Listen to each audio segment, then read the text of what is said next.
Hoje é dia 29 de maio de 2024 e eu estou trazendo aqui em primeira mão, em um vídeo no YouTube aqui no Brasil, sobre informações de vazamento de dados do Google.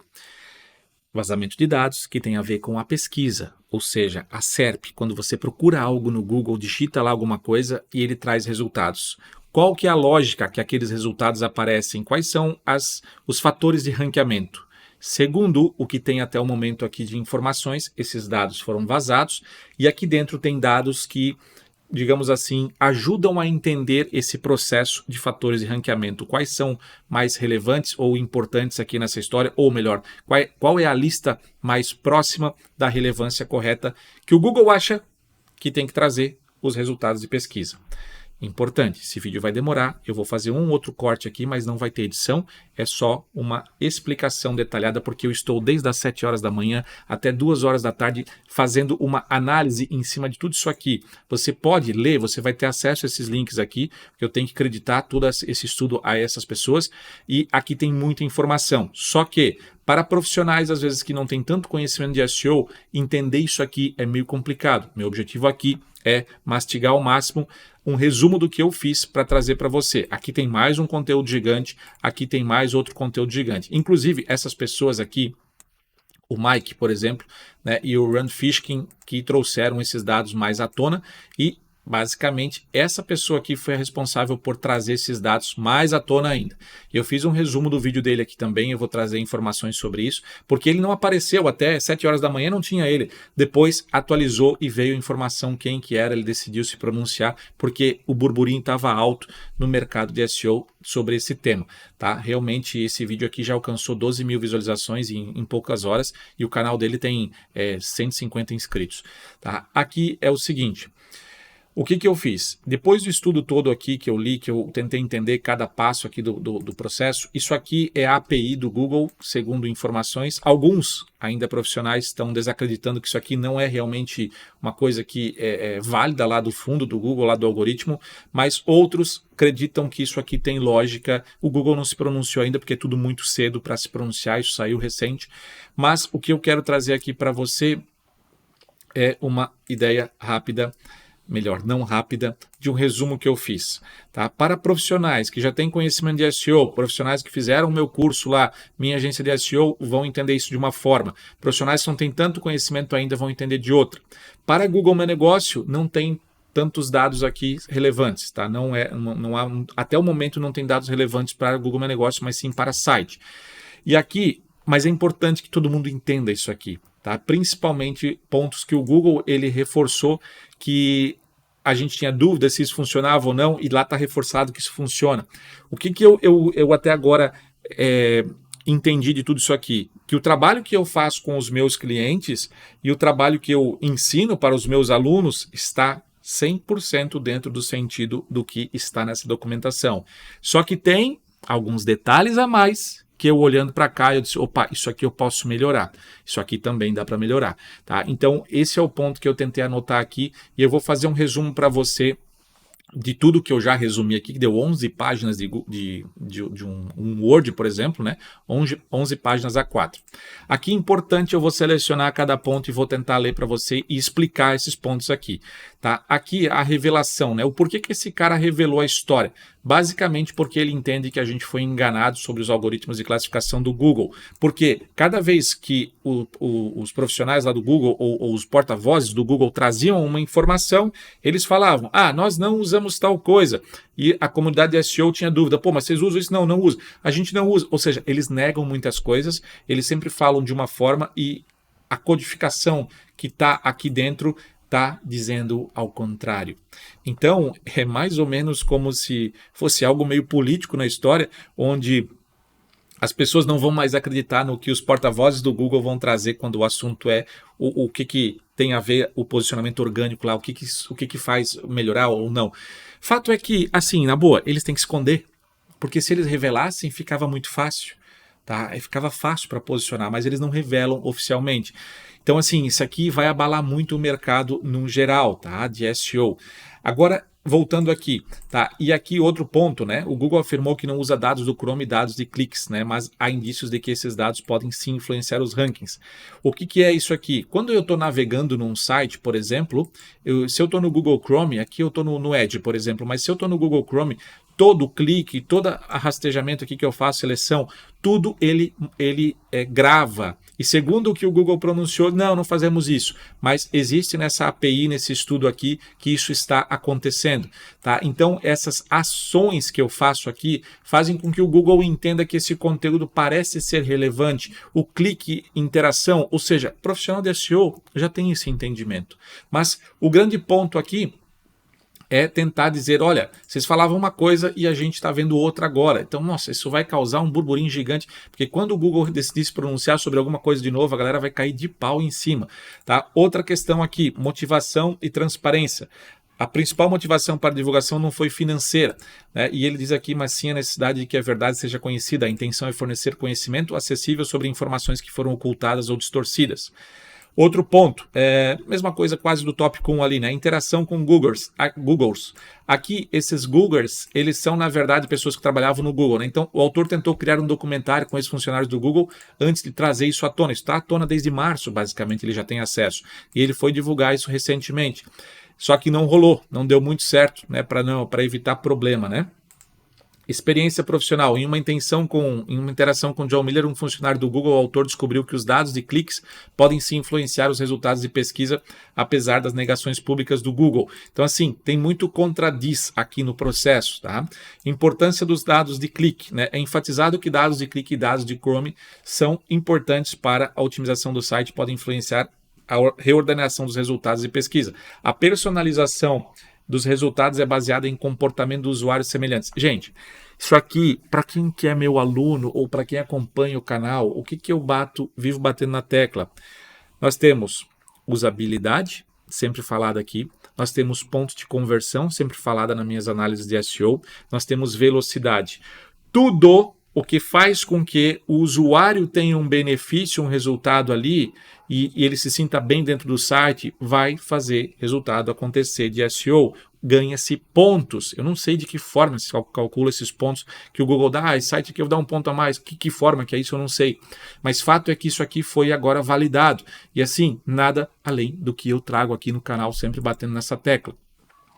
Aqui, práticas de SEO. É crucial focar na criação de sites de alta qualidade e na construção de links confiáveis, além de evitar práticas de manipulação de algoritmo. A transparência e a ética são destacadas como fundamentais. Tá? Isso aqui, pelo que ele analisou, entendeu, faz todo sentido também, onde sites bem feitos, velocidade, usabilidade, pontos de conversão são corretos a serem feitos. Manipular com backlinks, encher o site de backlinks da noite para o dia, 1000, não é natural, vai ser punido, uma hora vai cair a casa. Ou seja, aqui é uma questão que, analisando o código, ele entendeu muito esse ponto aqui. Rejeição ao uso da IA generativa, né? Aqui o autor critica a utilização da IA generativa nos resultados de busca, considerando a ineficaz e não alinhado com o propósito do mecanismo de pesquisa. Isso aqui é dor de cotovelo do profissional de SEO, porque a gente vai ficar muito revoltado. Já tem estudos lá fora que a IA generativa está tirando 20%, 30% de acessos do site, está confundindo com os resultados de pesquisa de produto também, está uma confusão. Tá? Então, só vindo para o Brasil, a gente tentando ver o que vai acontecer com os nossos sites para ver o que vai gerar isso aqui. Tá? Mas fato é que, inclusive, essa documentação não tem nada sobre IA generativa, porque é uma documentação mais antiga. O último dado que eles coletaram lá dentro é do ano de 2023. Então, tem dados de várias datas lá dentro, mas de 2023 é o máximo. Então, nós estamos lá com esse documento aqui, 6 meses outubro, se eu não me engano, agosto, 8 meses atrasados. Né? E o Google, a gente sabe que ele muda com bastante frequência, então nós temos um documento mais atrasado. Mas a essência, eu sempre falo assim, a essência do que era lá em 2008, quando eu comecei a estudar SEO, 2009, quando eu comecei a vender SEO, até dar curso de SEO, a essência do SEO, ela ainda permanece, ela ainda faz sentido para muitos pontos de 2010, 11, 12, 13.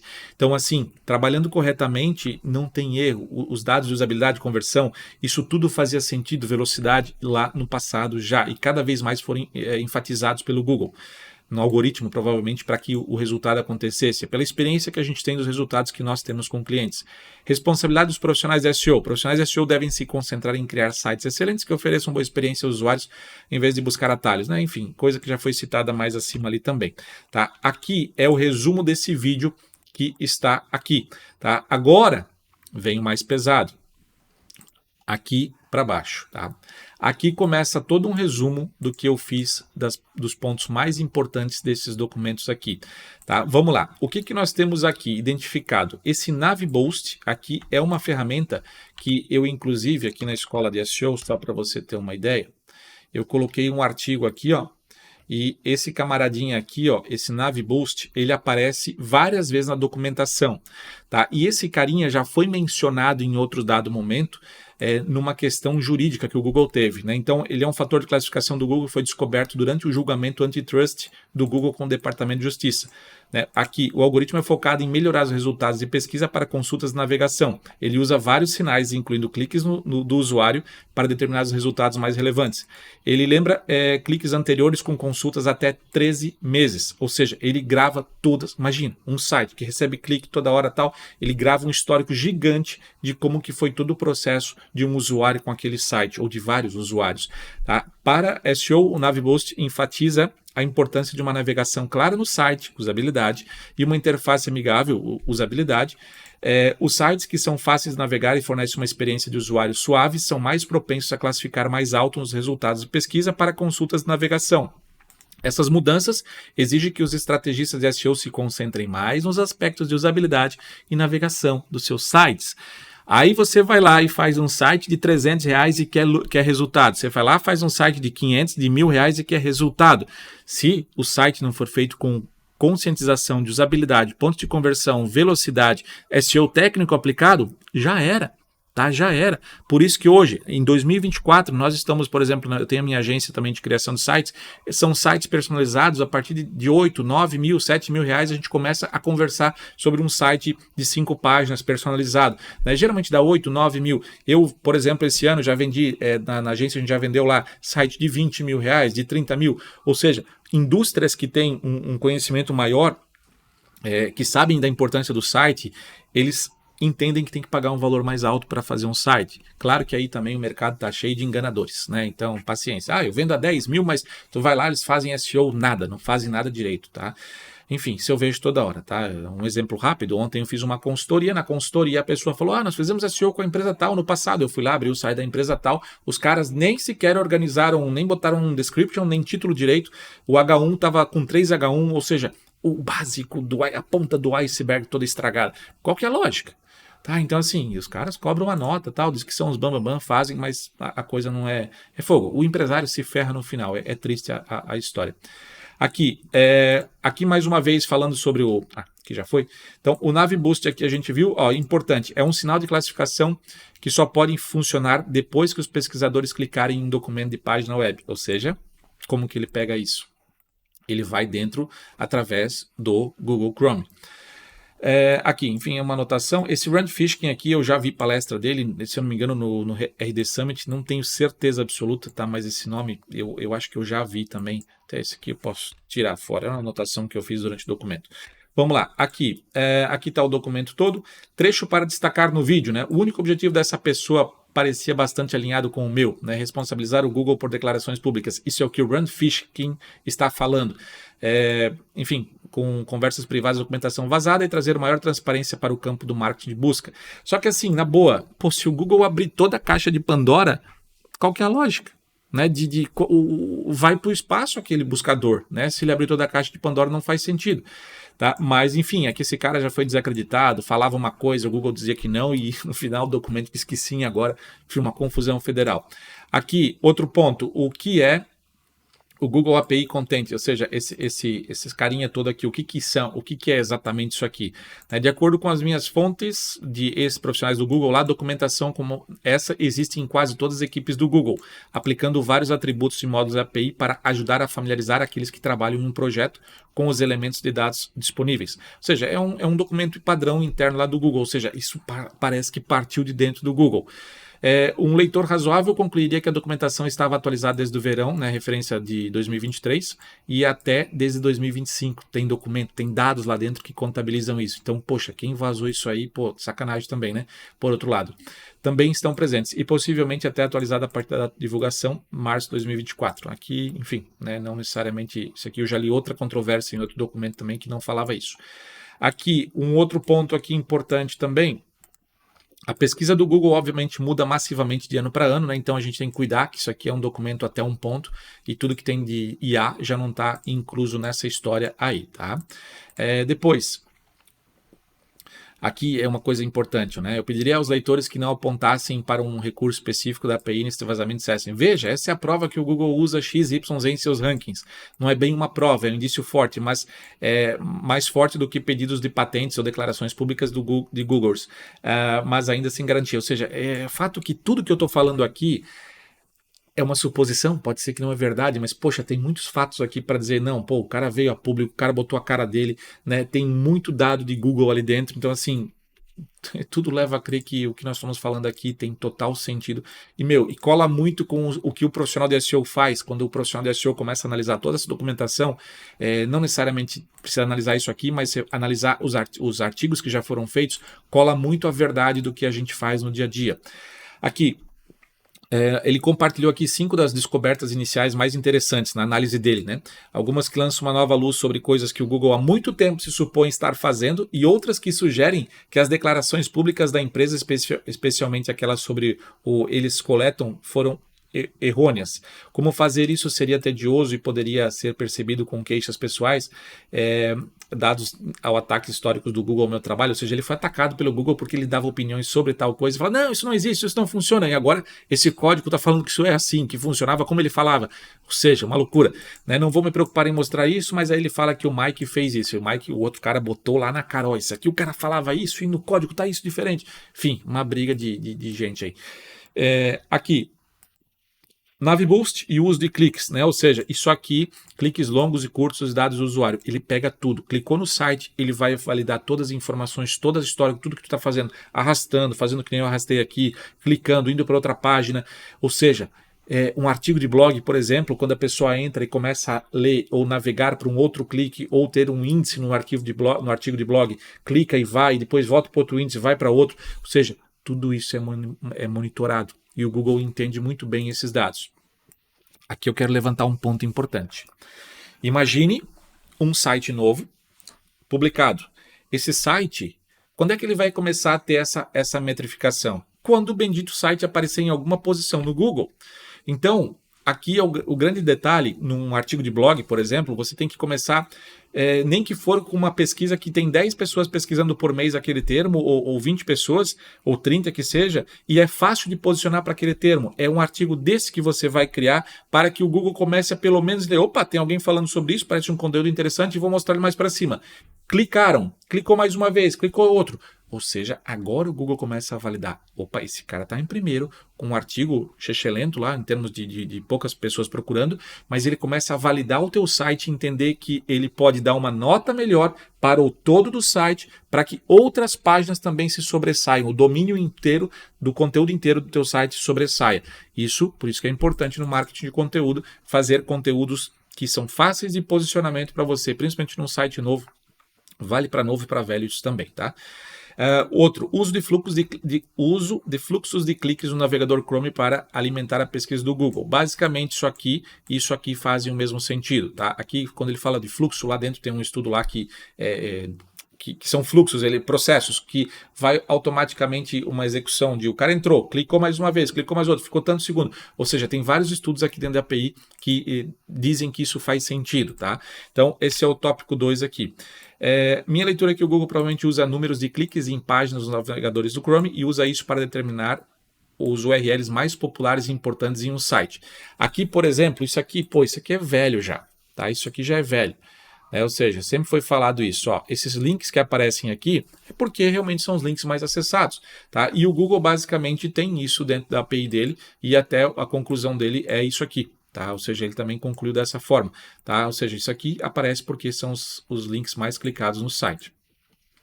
Aqui, na captura de tela acima, tá, beleza, isso aqui ok. Lista branca em viagens, isso aqui eu vou resumir para você para não ficar muito... Isso aí é um caso que, por exemplo, quando dá Covid ou política, ele tenta pegar sites que realmente têm um contexto correto e colocar eles mais para cima e deixar os popular maluco para fora, né? Os fake news ou algo nesse sentido, ele rebaixa, tá? Porque ele deixa os principais sendo amostrados que são verdades, né? Que são mais verdades do que os fake news. É mais ou menos um resumo dessa história aqui, tá? Empregando o feedback do avaliador de qualidade. Isso aqui ficou meio obscuro se são perguntas feitas a quem navega, tá? Aqui, pelo que eu li e entendi, eu já tive essa experiência de eu estar navegando, eu volto para o Google lá e ele vem uma perguntinha para mim, como que foi a minha experiência? E ele pede um formuláriozinho. Então eu não sei se tem a ver com isso ou se tem a ver com outra forma de pesquisa que o Google faz, tá? Então basicamente isso está na documentação lá, que essas pesquisas fazem relevância a certos graus melhores de posicionamento para determinada pesquisa que acontece no Google. O Google usa dados de clique para determinar como pesar links em rankings. Obviamente, isso aqui faz todo sentido, né? Então, por exemplo, tá lá, digitou uma pesquisa, sei lá, aparece... Aqui dá um exemplo, né? Vamos lá. Se o Forbes.com/cats não tem cliques, ele vai para o índice de baixa qualidade. Se Forbes Dogs tem um alto volume de cliques de dispositivos verificáveis, todos os dados relacionados ao Chrome, discutidos anteriormente, ele entra no índice de alta qualidade. Que é resumo da história. Imagina que você tem uma categoria de produto dentro do teu site lá, e aquela categoria não está subindo no Google, não está aparecendo, mas ela está lá no menu escondido, lá no outras categorias, e as pessoas não estão clicando tanto naquela categoria. Então, justamente o Google está entendendo que ela não é tão usada, tão clicada. Então, ele tem que passar por um destaque melhor no site para que ele comece a ser mais clicado pelos usuários, para que o Google entenda, opa, essa categoria aqui tem importância, então eu vou subir ela no ranking em geral também, tá? Isso dá pontos para a categoria em si. Por isso que às vezes a gente tem certos conteúdos no site que não sobem, mas a gente vai ver ele está lá em serviço escondido, lá no mais serviço, e não sobe. Você tem que dar um destaque maior para que ela suba, seja na página inicial, chamar o serviço ou algo nesse sentido, tá? Então isso é dentro desse contexto aqui que ele entendeu dentro do algoritmo ali que foi lido. E aqui, basicamente, depois ele, né, coloca aqui que ele vai ser mais confiável, esse link, né? E aí tem a história do PageRank, ou seja, conforme ele vai ganhando mais status, ele vai ganhando mais força perante o Google, aquela URL, aquela página específica, tá? Enfim, seguimos aqui conclusões gerais para os profissionais de marketing que se preocupam com o tráfego de pesquisa orgânica. Tá, isso aqui, minha gente, é o seguinte, a marca. Se a marca escola de SEO começa a ser procurada cada vez mais, logo o posicionamento como curso de SEO ou serviços de SEO ou algo nesse sentido que tenha, não serviços, mas algo que tenha a ver com algum termo de SEO, o Google vai dar mais relevância. Porque se escola de SEO aumenta a pesquisa, o nome da marca automaticamente ganha mais relevância. Eu já falei sobre isso no canal, se a Nike é mais pesquisada que a Adidas, a Nike tem mais relevância. Então, às vezes, você começa uma empresa agora e quer sair na frente de um cara que já tem 300 pessoas pesquisando todo dia lá o nome daquela empresa, ou seja, a marca é importante, tá? Aqui até fala, né, que um conselho universal, né? Ou seja, o SEO vai para o offline através disso. Porque se você tem uma marca forte, as pessoas buscam bastante você no Google, tá? Isso aqui vale ouro, tá? Essa informação, enfim. Só que conforme eu já falei aqui no começo desse vídeo, eu entendo aqui tranquilamente que tudo que está aqui dentro eu já praticava, com exceção de alguns detalhes, tá? De alguns pontos que eu vi que eu pensei, poxa, isso aqui eu posso forçar um pouco melhor, trabalhar um pouco melhor, que vai ser mais interessante, tá? Vamos lá, agora outro ponto aqui. Experiência, expertise, autoridade e confiabilidade. Olha só, aqui vem uma controvérsia, eu vou explicar isso aqui num resumo geral, se quiser botar um pause aí para ler, mas em resumo da história, tá? Aqui ele fala que o EAT é 80% propaganda e 20% substância. O que é importante aqui na história? Sabe aquela assinatura que aparece, né, vou pegar aqui um exemplo, ó, essa assinatura aqui. O Google sabe esse autor quem é. O Google conhece quem é Luciano Arthur, porque tem muito artigo publicado, muito conteúdo, sempre falando da mesma coisa, especialidade. Então, o Google dá sim relevância de alguma forma, mas segundo a codificação que aparece lá nesse conteúdo todo aqui, eles identificaram até o momento, tá, que não é tão forte como se fala. É mais para marketing do que outra coisa. Mas assim, né, aquela história, o SEO tudo depende de vários fatores. Então, se o Google fala uma coisa, vamos fazer. Né? Se o Google está falando que aquilo não é tão importante, continua fazendo. Né? Mas assim, agora com isso aqui mesmo virou uma loucura. Tá? Mas fato é que o EAT, tem um vídeo aqui do EAT no canal, se você procurar no YouTube, é um exemplo rápido aqui, ó. Quando você começa a ganhar autoridade no assunto, tá? Aqui, ó, EAT. No Google vai aparecer aqui, ó, Escola de SEO em primeiro lugar, vídeo recente, há 5 meses, explicando o que é o EAT, tá? Então, quando você começa a ser relevante para o mercado, referente a ser especialista no assunto, mostrar para o Google isso, o Google vai te dando moral conforme o tempo. O Google recompensa o esforço. Já falei várias vezes em vários vídeos aqui no canal. Depois, aqui nós temos o 3. O conteúdo e os links são secundários quando a intenção do usuário em relação à navegação e os padrões que a intenção cria estão presentes. Cara, isso aqui, assim, ó, o que é isso aqui? Tá? Segundo a informação deles aqui, eles estão falando que o Google ele vai levar muito mais em conta o que as pessoas clicam lá no resultado de pesquisa do que, basicamente, o que realmente é um conteúdo melhor. Por exemplo, vamos supor que em uma pesquisa apareceu um resultado de uma marca qualquer lá numa primeira colocação e apareceu na segunda colocação ou terceira uma marca muito forte sobre uma loja virtual que for, que está respondendo um artigo, uma dúvida. Se as pessoas clicarem mais naquela marca mais forte, o Google vai dar moral e logo vai passá-la para primeiro lugar. Porque automaticamente, por mais que o conteúdo seja uma porcaria, a marca dele é forte e ele vai entender que aquele conteúdo é o que mais tem confiança por causa da marca.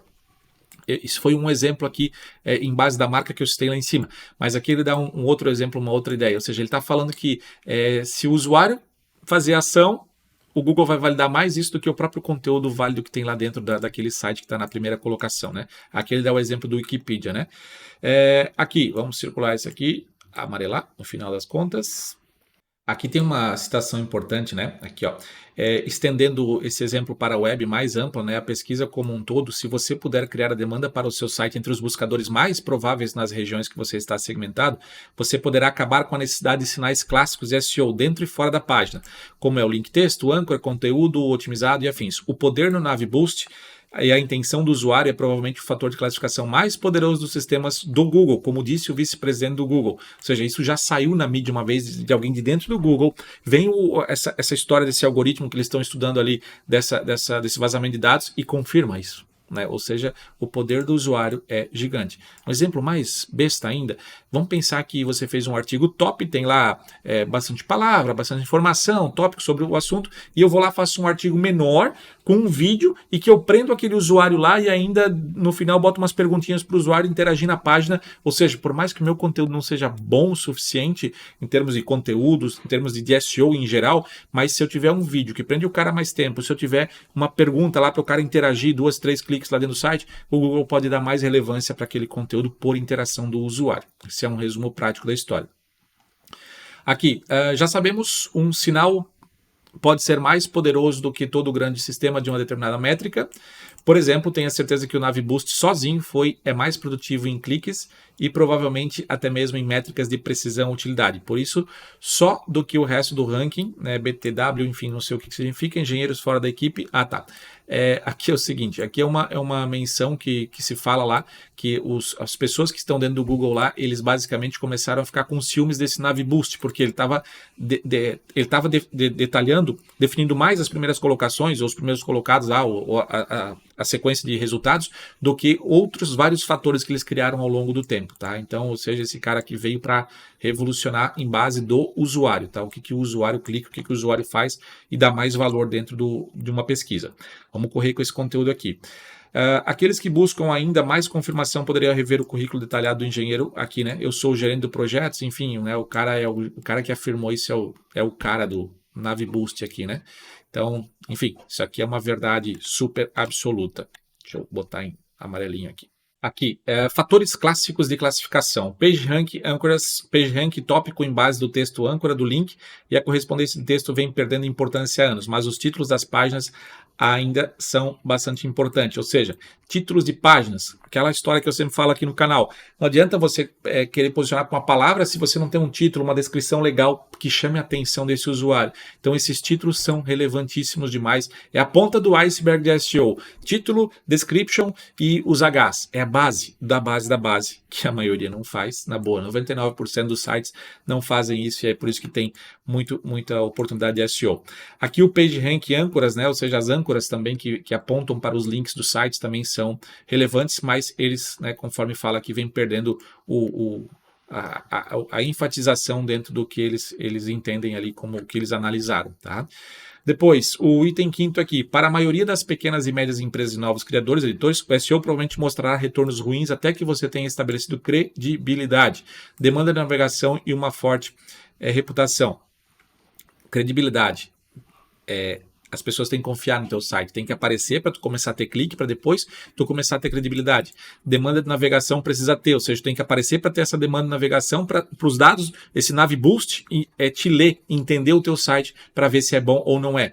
E uma forte reputação entre o público considerável. Aqui reputação, né, backlink pode ser também, nada é muito citado sobre backlink aqui dentro, tá? Mas vai ter um ponto aqui importante sobre isso. Essa questão dessa questão aqui de forte reputação, pode ser tanto marca, pode ser tanto ter o link espalhado em outros sites, tá? Aqui, SEO é uma grande marca, jogo de domínio popular. Como empreendedor, não estou ignorando o SEO, mas espero fortemente que nos próximos anos, até a menos que a Spark, a empresa dele lá, né, do Rand, se torne uma marca muito maior, mais popular, mais pesquisada e clicada em seu setor. Este site continuará a ser superado, mesmo por seu conteúdo original, por agregadores e editores que existem há mais de 10 anos.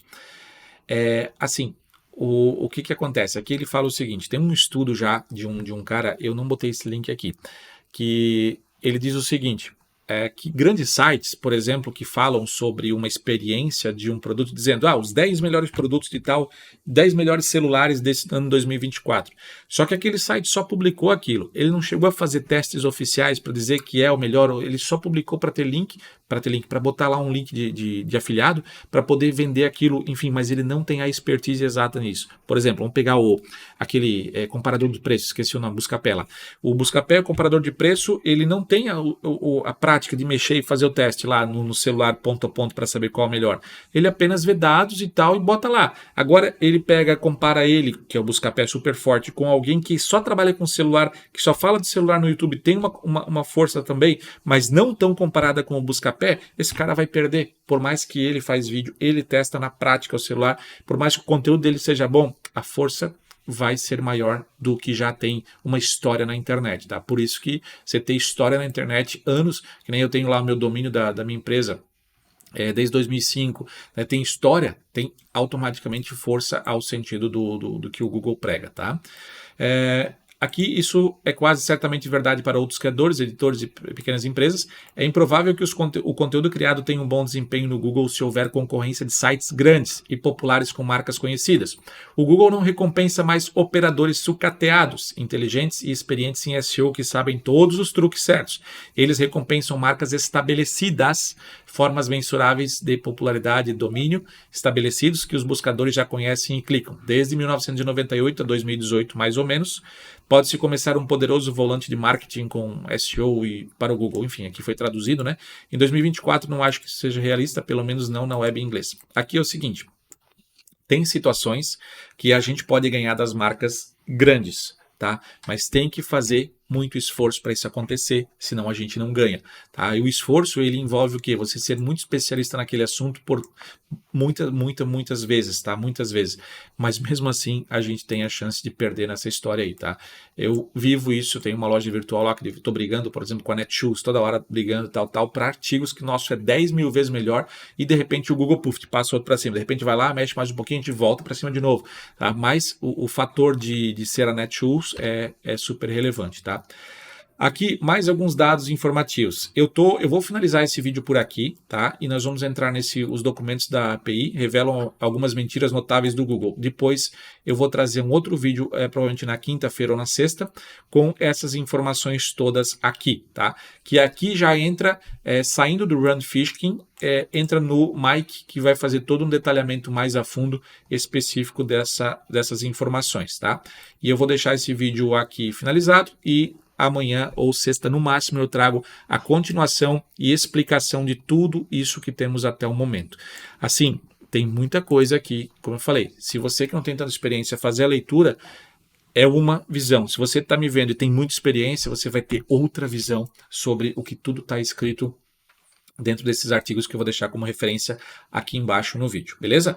No mais é isso aí, espero que você tenha gostado até aqui, não esquece do joinha também, comenta aí o que você acha dessa situação toda e espero ter ajudado até esse ponto. Amanhã eu volto com mais um outro vídeo. Grande abraço para você e até o próximo vídeo, vou deixar aqui no final o próximo vídeo quando eu tiver gravado. Até mais!